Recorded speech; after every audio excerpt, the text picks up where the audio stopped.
नमस्कार विद्यार्थी मित्रांनो, आजच्या व्हिडिओमध्ये आपण TYBA सेमिस्टर 6 ला शिकवल्या जाणारा इंडियन इकॉनॉमी सिन्स 1980 भाग 4 या विषयावर आधारित मल्टिपल चॉईस क्वेश्चन्स म्हणजेच वस्तुनिष्ठ प्रश्नांचा अभ्यास करणार आहोत। हा व्हिडिओ स्पर्धा परीक्षेची तयारी करणाऱ्या विद्यार्थ्यांसाठी तसेच अर्थशास्त्राच्या अभ्यासकांसाठी सदर व्हिडिओ अतिशय उपयुक्त आहे। चला तर व्हिडिओला सुरुवात करूया। प्रश्न पहिला आहे, घटनेतील कलम रिकामी जागामध्ये केंद्र सरकार आणि राज्य सरकार यांच्या कार्याचे आणि वित्तीय अधिकाराचे विभाजन केलेले आहे। पर्याय आहे 264 ते 293, 260 ते 294, 275 ते 292, 277 ते 291 आणि योग्य पर्याय आहे 264 ते 293। प्रश्न क्रमांक 2 आहे, घटनेतील कलम 280 नुसार देशाचे राष्ट्रपती रिकामी जागाची स्थापना करतात। पहिला पर्याय आहे नीती आयोग। तर नीती आयोगाची पार्श्वभूमी समजून घेत असताना माजी पंतप्रधान जवाहरलाल नेहरू यांनी स्थापन केलेला जो काही योजना आयोग होता तो योजना आयोग बरखास्त करून 1 जानेवारी 2015 ला नीती आयोगाची स्थापना करण्यात आली। त्याचबरोबर नीती आयोगाचे मुख्यालय हे दिल्ली येथे आहे आणि नीती आयोगाचे अध्यक्ष हे देशाचे पंतप्रधान असतात। तसेच उपाध्यक्ष हे सध्या डॉक्टर राजीव कुमार हे आहेत। पर्याय दुसरा आहे अर्थसंकल्प। तर घटनेतील कलम 112 नुसार दरवर्षी संसदेमध्ये अर्थसंकल्प मांडला जातो। तिसरा पर्याय आहे पंचवार्षिक योजना। दर 5 वर्षांनी केंद्र सरकार देशातील लोकांचा आर्थिक आणि सामाजिक विकास करण्यासाठी पंचवार्षिक योजना राबवित असतात। त्यानंतर आहे वित्त आयोग। तर वित्त आयोग हा संविधानिक आयोग आहे आणि घटनेतील कलम 280 नुसार राष्ट्रपती वित्त आयोगाची स्थापना करीत असतात, म्हणून योग्य पर्याय आहे वित्त आयोग। प्रश्न क्रमांक 3 आहे, वित्त आयोगाचा कालावधी रिकामी जागा वर्षाचा असतो। ऑप्शन आहे 4, 5, 6, 3। योग्य पर्याय आहे 5। दर 5 वर्षांनी वित्त आयोगाची स्थापना केली जाते। प्रश्न क्रमांक 4 आहे, कृषी व्यतिरिक्त वैयक्तिक उत्पन्नावरील कर, महामंडळ कर किंवा कंपनी कर, मद्यार्कयुक्त पदार्थ सोडून उर्वरित सर्व उत्पादनावरील उत्पादन शुल्क, सीमा शुल्क, संपत्ती कर, वारसा हक्क कर, जाहिरातीवरील कर, रेल्वे वाहतूक इत्यादी करांचा समावेश कोणत्या करात होतो? पर्याय आहे राज्य कर, केंद्र आणि राज्य कर, केंद्रीय कर आणि वरीलपैकी सर्व।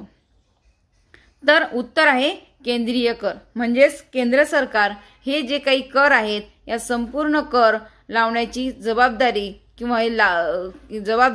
हे केंद्र सरकारची आहे। प्रश्न क्रमांक 5 आहे, घटनेच्या रिकामी जागा अनुसूचित पहिली आणि दुसऱ्या यादीत केंद्र आणि राज्य करांचा समावेश केलेला आहे। तर पर्याय आहे 6व्या, 7व्या, 8व्या, 5व्या आणि 8व्या। तर योग्य पर्याय आहे 7व्या।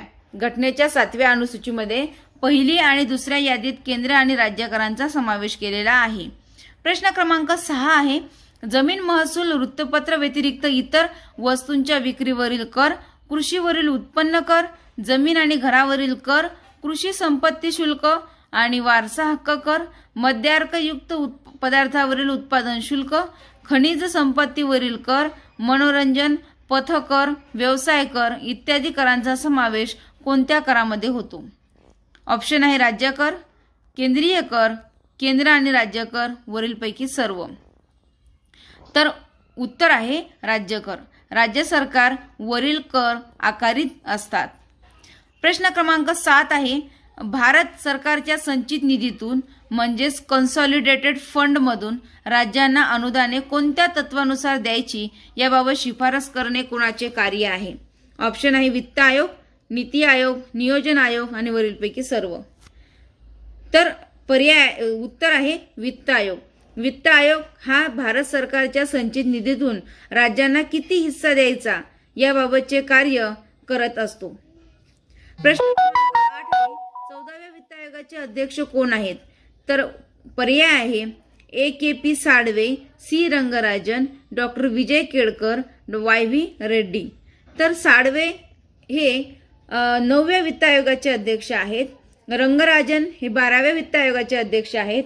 विजय केळकर हे 13व्या वित्त आयोगाचे अध्यक्ष आहेत.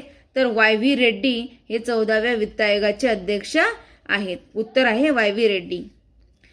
प्रश्न क्रमांक 9 आहे 11व्या वित्त आयोगाचे अध्यक्ष कोण आहेत?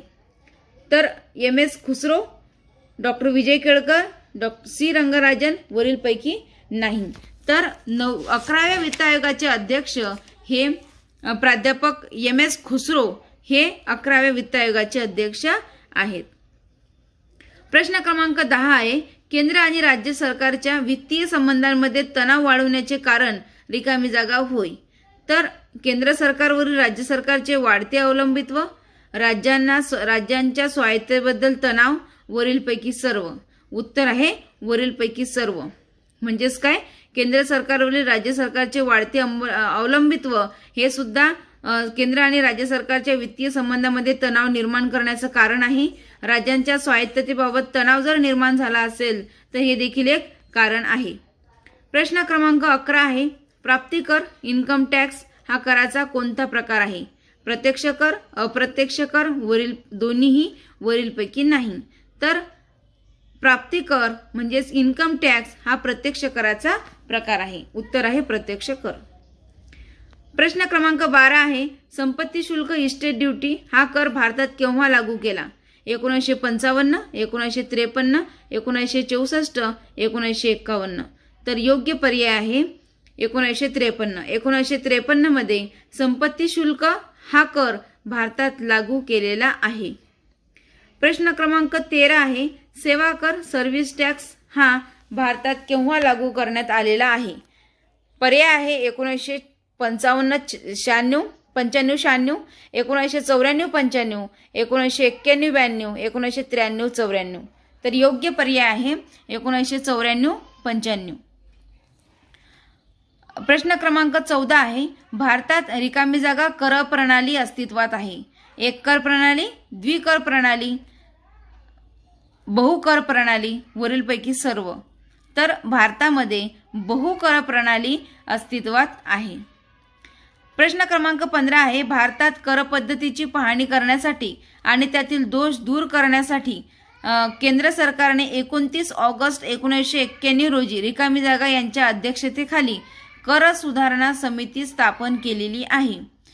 पर्याय आहे डॉक्टर विजय केळकर, प्राध्यापक राजा चलैया, के.सी. नियोगी आणि वरीलपैकी नाही. तर डॉक्टर विजय केळकर हे वित्त आयोगाचे अध्यक्ष आहेत. के.सी. नियोगी हे देखील वित्त आयोगाचे अध्यक्ष आहेत. तर राहिले कोण? राजा चलैया. राजा चलैया यांच्या अध्यक्षतेखाली कर सुधारणा समिती स्थापन केलेली होती. प्रश्न क्रमांक 16 आहे देशाचे राष्ट्रीय उत्पन्न मोजताना वैध मार्गाने उत्पन्न मिळते त्याचाच विचार केला जातो. अवैध व्यवहारांचा विचार राष्ट्रीय उत्पन्नात होत नाही. अशा अवैध मार्गाने मिळवलेल्या पैशाला काळा पैसा म्हणतात. पर्याय आहे चूक, बरोबर, दोन्हीही आणि वरीलपैकी नाही. तर इथं काय बरोबर. प्रश्न क्रमांक 17 आहे भारताच्या अंदाजपत्रकाचे 2 भागात विभाजन केले जाते. पर्याय आहे अंदाजपत्रकाचे महसुली खाते, अंदाजपत्रकाचे भांडवली खाते, दोन्हीही आणि वरीलपैकी नाही.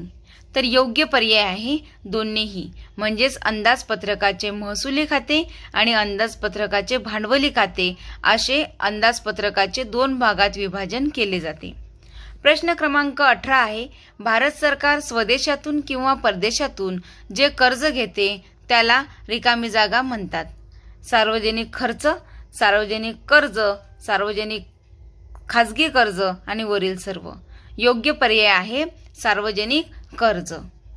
त्यानंतर प्रश्न क्रमांक 19 आहे केंद्रीय अर्थमंत्री रिकामी जागा यांनी 2020-21चा अर्थसंकल्प संसदेत सादर केला. पर्याय क्रमांक 1 आहे श्री राजनाथ सिंग, श्रीमती निर्मला सीतारामन, श्री नितीन गडकरी, श्री सदानंद गौडा.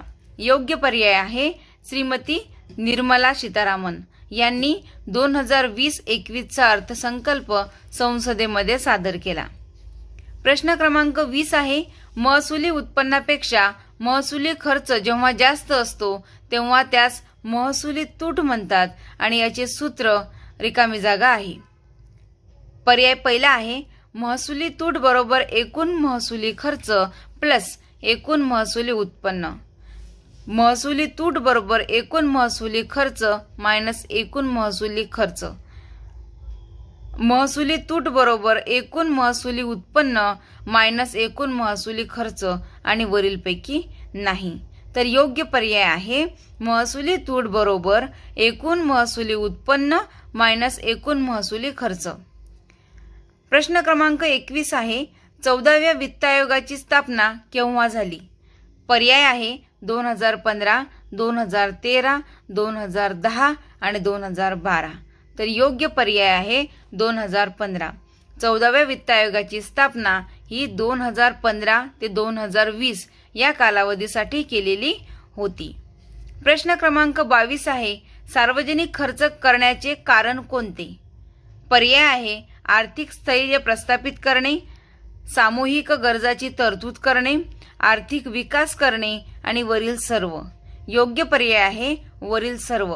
सार्वजनिक खर्च करण्याचे कारण आर्थिक स्थैर्य प्रस्थापित करणे, सामूहिक गरजाची तरतूद करणे आणि आर्थिक विकास करणे.